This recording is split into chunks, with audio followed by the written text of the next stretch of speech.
Hello, and welcome back to Old News, the podcast that rewinds the clock to revisit the headlines, heroes, and hidden gems from years gone by. Today, we're stepping back into 1947. The world was still picking up the pieces from World War II, but the next great struggle was already taking shape: the Cold War. In March, President Harry S. Truman delivered a defining speech to Congress that became known as the Truman Doctrine. This wasn't just another policy announcement, it was a turning point. Truman pledged U.S. support to nations resisting communist pressure, specifically Greece and Turkey, where instability threatened to open the door to Soviet influence. His words marked the official start of America's global policy of containment, a strategy that would shape U.S. foreign policy for decades. Just months later, Secretary of State George C. Marshall unveiled an even more ambitious proposal: the Marshall Plan. This massive economic aid program aimed to rebuild war-torn Europe and, just as importantly, prevent the spread of communism by stabilizing economies and governments. Over $12 billion, which would be more than $100 billion today, flowed into Western Europe, fueling recovery, modernizing industry, and fostering cooperation among nations that had been bitter enemies only a few years earlier. The Marshall Plan wasn't just about economics, it was about drawing a line between East and West. Meanwhile, across Europe, Soviet influence was tightening its grip on the East. Communist governments, backed by Moscow, consolidated power in countries like Poland, Hungary, and Romania. Winston Churchill's warning from a year earlier that an Iron Curtain had descended across the continent was proving prophetic. Europe was no longer just divided by borders, it was divided by ideology. 1947 was also a year of seismic changes elsewhere. After nearly 2 centuries of British rule, India gained independence on August 15th. The British Parliament passed the Indian Independence Act, splitting the subcontinent into 2 nations, India and Pakistan. What was intended as a political solution unleashed chaos. Partition triggered one of the largest mass migrations in human history. More than 10 million people displaced, and hundreds of thousands killed in communal violence. Amid the tragedy, Mahatma Gandhi continued to preach peace and unity, but his pleas could not stop the bloodshed. The scars of partition would haunt both nations for generations, and in Asia, the winds of change were blowing hard. Japan's post-war reconstruction continued under U.S. occupation, laying the foundation for its future economic miracle.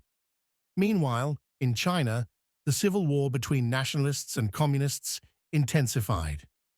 By year's end, it was clear that Mao Zedong's forces were gaining the upper hand, setting the stage for the eventual victory of his communists and the founding of the People's Republic of China in 1949, and reshaping global geopolitics. 1947 wasn't just a year of rebuilding, it was a year of realignment. The old world order was gone, and a new one, defined by ideological rivalry, independence movements, and economic reconstruction, was taking its place. The Cold War had begun, and its shadow would stretch across the globe for the next half-century. Back in the U.S., the Supreme Court decided on Everson vs. Board of Education, a landmark case on the separation of church and state. It began when a New Jersey town reimbursed parents for bus fares to both public and Catholic schools. Taxpayer Arch Everson argued that public funds shouldn't support religion. In a narrow 5-4 decision, the court upheld the reimbursements, ruling that the aid was neutral, helping all students, not religion specifically.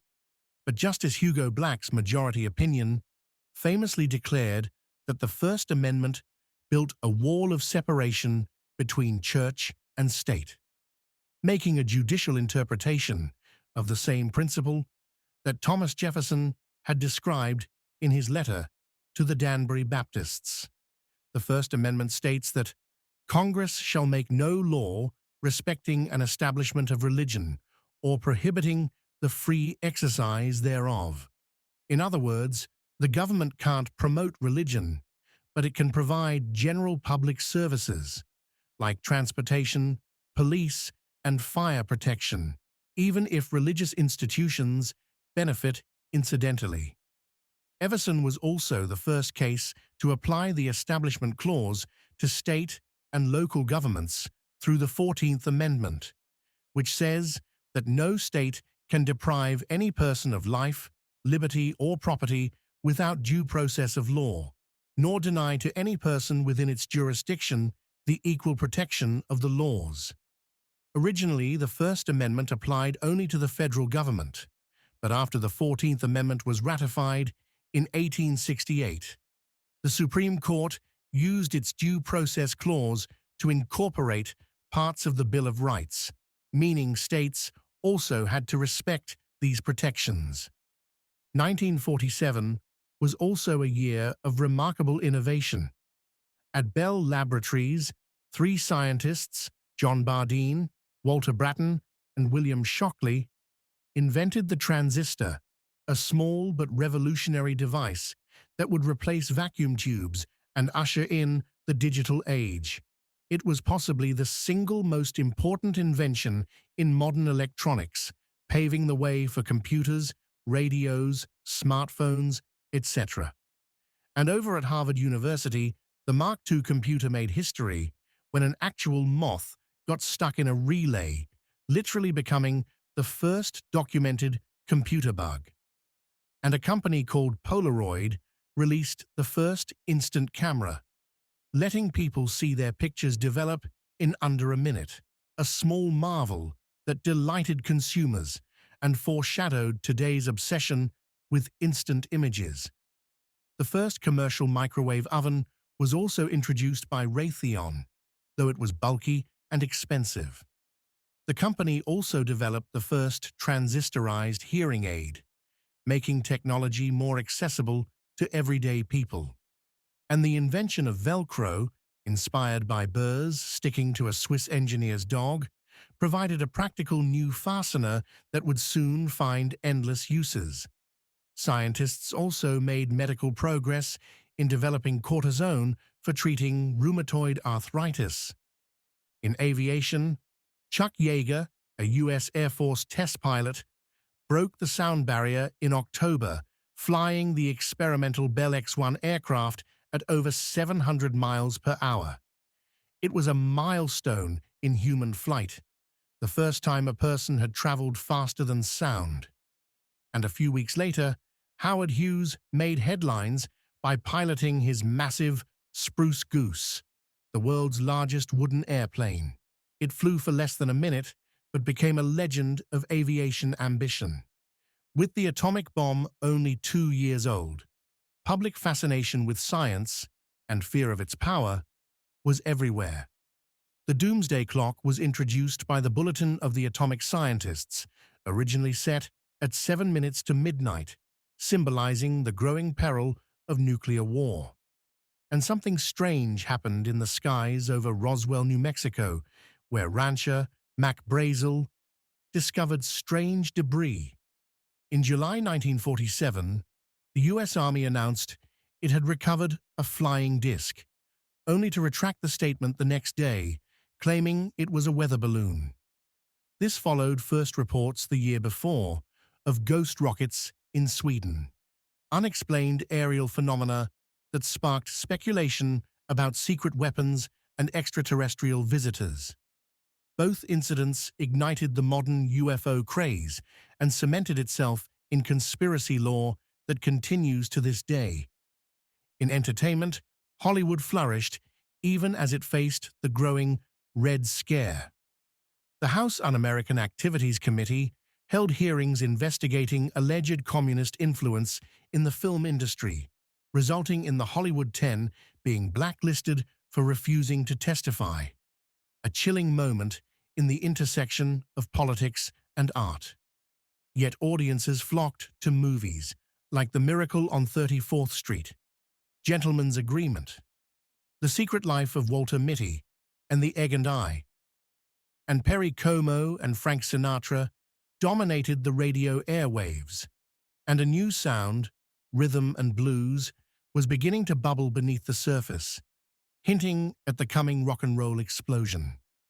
In sports, Joe Louis continued his reign as boxing heavyweight champion, and Jackie Robinson of the Brooklyn Dodgers broke baseball's color barrier, becoming the first African-American player in Major League Baseball. Facing jeers, insults, and even threats, Robinson's grace under pressure made him a national hero and a turning point in American civil rights. Finally, in fashion, Christian Dior's new look, introduced that year, revolutionized women's clothing, with its cinched waists, full skirts, and elegant silhouettes, a dramatic departure from wartime austerity. Women around the world embraced the return of glamour. Thanks for your interest in old news. In the words of Winston Churchill, those that fail to learn from history are doomed to repeat it. Stay curious and join us next time as we continue our journey through the headlines and hidden histories of the 20th century.